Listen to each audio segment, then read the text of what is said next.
জীবনটা যেন তো একটা অদ্ভুত ফ্রেমে বন্দি হয়ে আছে, যা দেখতে বাইরে থেকে বেশ সাজানো গোছানো, এক কথায় অসাধারণ।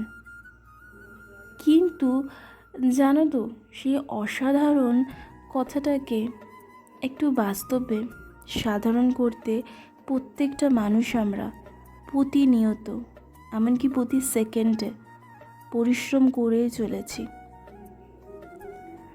তা শুধুমাত্র সেসব ফ্রেমবন্দি হওয়া মানুষগুলোই জানে যে একটা সাজানো গোছানো জীবনটার পেছনে অফুরন্ত পরিশ্রমটা আসলে কি, প্রতিনিয়ত কিসের লড়াই। আর সত্যি বলতে জানো তো, কাল্পনিক জীবন আর বাস্তব জীবনের মধ্যে অনেক পার্থক্য। কাল্পনিক জীবনে তুমি তোমার মতো করে নিজের হাতে সমস্ত কিছু গুছিয়ে সাজিয়ে নিতে পারবে, আর বাস্তব জীবনে তোমাকে প্রতিনিয়ত প্রত্যেকটা সেকেন্ডে তোমাকে ভাঙতে হবে। তুমি নিজেই নিজেকে গড়বে।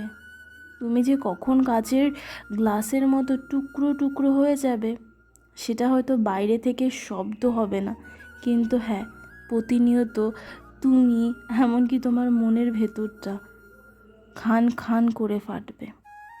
আমি মনে করি জানো তো, পরিস্থিতি যাই হোক না কেন, আমি আমার পরিশ্রম সর্বদা যেভাবেই হোক না কেন করেই যাব। দেখি না শেষমেশ কী হয়।